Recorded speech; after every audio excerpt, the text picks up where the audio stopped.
Kumusta po?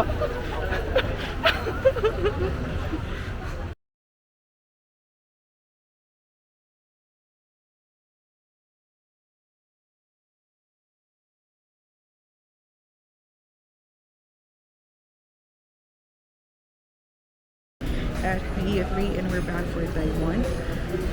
Ang flight namin is at 7:05 and I think boarding is around 6:30 and it's only 3 a.m. So medyo maaga kami ngayon, 3 hours earlier.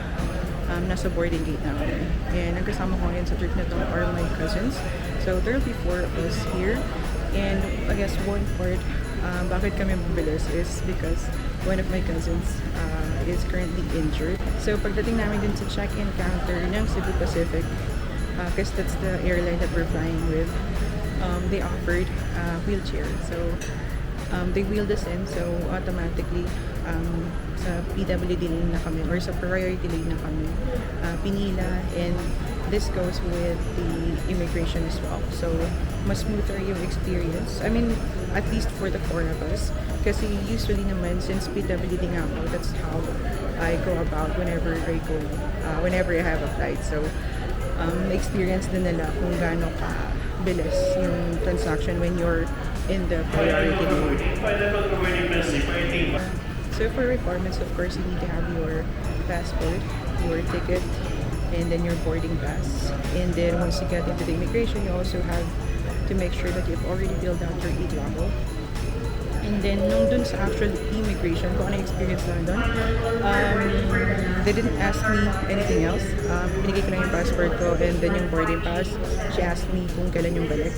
And, yun tinatakan niya na and nakalumpas na ako. So, we're here and we're just gonna wait around until the boarding time. So, that's 3 hours that we have to like spend waiting. Pero at least for me, mas okay na yun kesa dun sa nag-rush ka papunta sa airport and yung possibility of being late. So, yeah, I'm just gonna update again later on kung nakasmay na kami.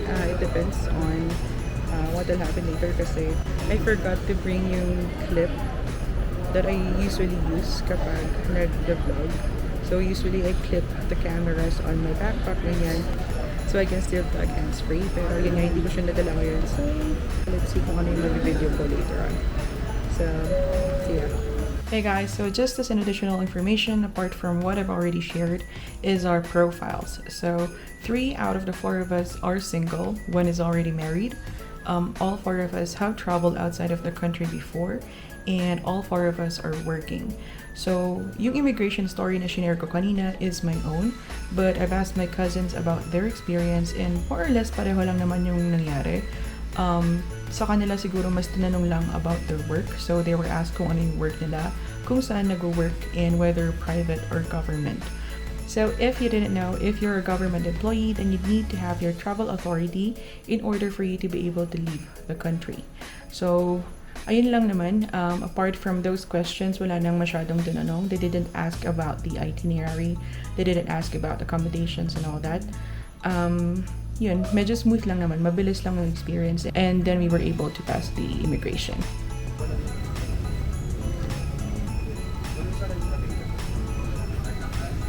Refilling complete.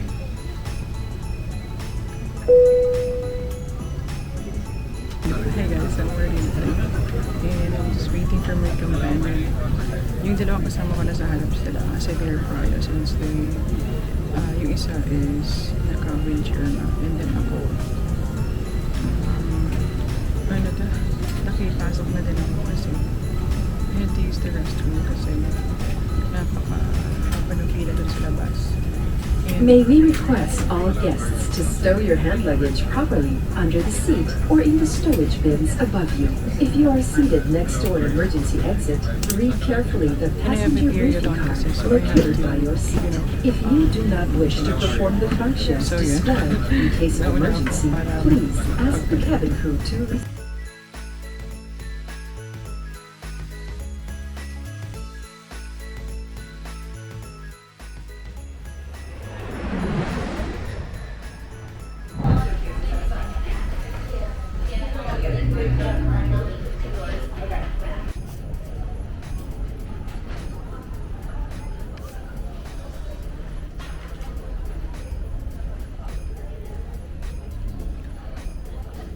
Improvement, improvement. Oo.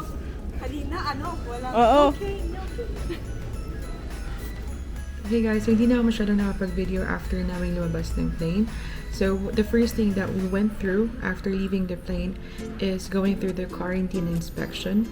So dito nila i-check kung may mga dala ba kayong meat products, fresh fruits, vegetables, ganun.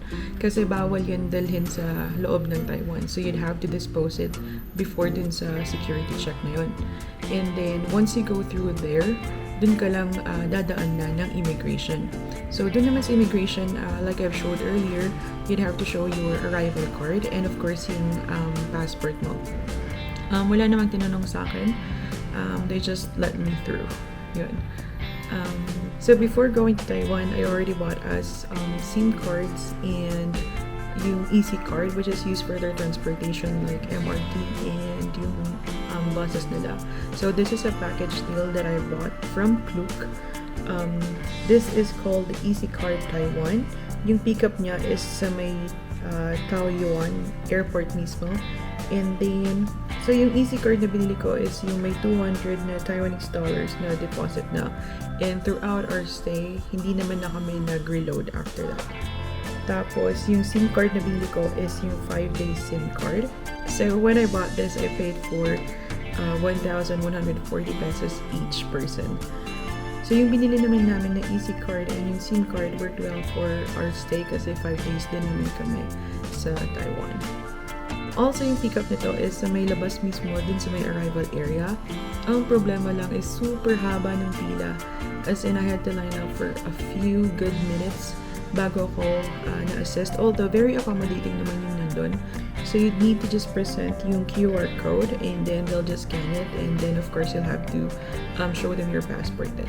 And then, pwedeng sila na yung maglagay ng SIM card or at the time kasi, they were able to assist me. Pero yung mga pinsan ko, hindi na nila na-assist kasi sobrang dami ng tao. So, sila na yung mga pinsan ko na yung nagpalit nung SIM card nila.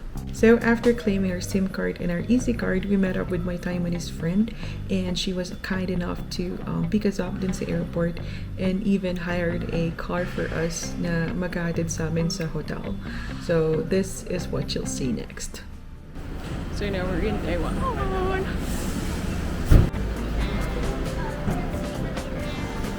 This one. Yeah, there we go. Why you family the face and I see so beauty? Yeah, of course. Everybody says the same. You look like sisters. Give me. Your eyes are not so pretty. Yeah. Right. And then everyone says,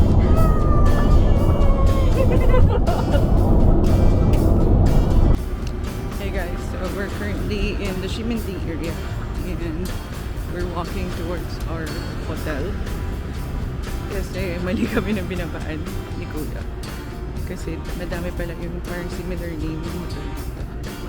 So we're just walking and unit. So as I've mentioned, mali kami ng binabaan na hotel ni Kuya. Magkapareho kasi sila ng pangalan, magkaibang branch lang. So yung binabaan namin is Hotel 6 Ximending branch, but yung binook ko na hotel is Hotel 6 Zhongua branch. But they're only about maybe 2 to 5 minutes walk away, which is okay lang din naman. Sobrang init lang sa labas, kaya nakaka-drain maglakad. So we were able to get into the hotel naman. I booked this for 4 days and 3 nights doon. Okay, so this is Hotel 6 Zhongua. Din lang din sa Ximending area. This is a family room, so 2 double beds. And binook ko siya ng 16,421 pesos and 63 cents for 4 days and 3 nights. So, 4 na kami doon and isang room lang. So, we got there at around 11 a.m. I think. And then, yung check-in time is at 3 p.m. pa. So, may early check-in naman sila, pero you'd have to pay for like 300 NTE an hour. And kung ito-total mo yun, parang nasa 1-2 NTE, and that's like too much for, I don't know, a few hours early na check-in. So what we opted to do na lang is just to leave our luggages there, go out for lunch, and balikan na lang namin that afternoon. Now, I'm so sorry kasi nakalimutan ko na mag room tour dun sa actual hotel stay namin. Like I mentioned in the plane, I was on my period and it was my second day, so I was pretty overwhelmed by that. If you're a girl, you know what I mean. So yun, hindi ko siya naisip na gawin. So here are some pictures of the room instead. It's pretty comfortable naman. It has enough space for the 4 of us. And yeah, when it comes to the hotel, tutulugan lang naman kasi siya. So it's not a staycation kumbaga. So para sa akin, okay na din yung hotel kasi lalo na yung location niya. It's within the Ximending area. And it's pretty close to the train station and the bus stations as well. So pretty convenient siya. I would recommend it if you're looking for a place to stay in Taipei. So yeah, let's go back to the vlog.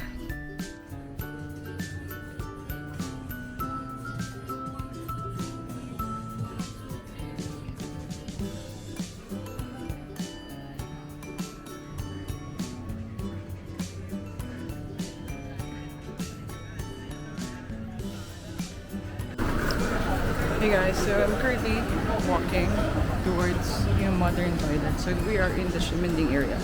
Again, this is our hotel area. Pinili ko talaga dito kasi nga malapit dito sa Ximending. And sentro na to, so at least easier for transportation and easier for like food and for shopping na din. Anyway, yun nga, I'm walking towards yung modern toilet kasi dun kami kakain for lunch. What? So as you can see, I'm very sweaty.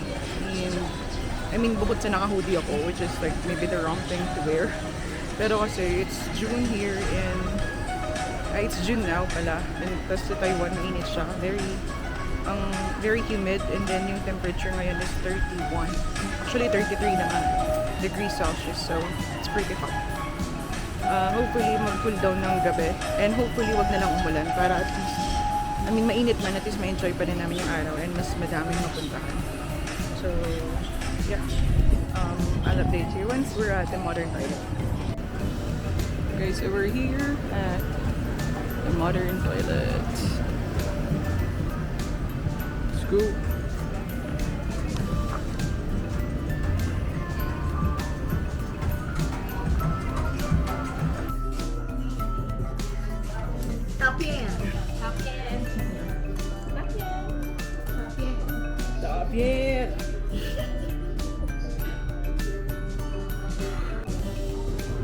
Meron pa bang order? Wala na. Yung one ice cream na. Pero oh yeah, the ice cream.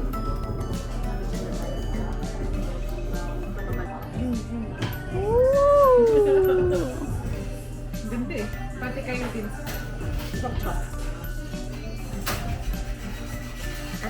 Hi, can I ask for a picture? How's their food? 大便 Top. 好吃 Hashi. 好吃吗？ Hatsuma. Hatsuma. You say 好吃 Hashi. 好吃 like yummy. 好吃。 Say 大便好吃。大便好吃。 Yeah.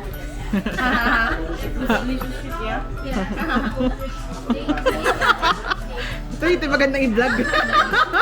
Eat it. Eat it. Eat it. Yeah. What's that? 大便 Meatball. Yeah, sure. Yeah. 大便。大便好吃。 I'm good.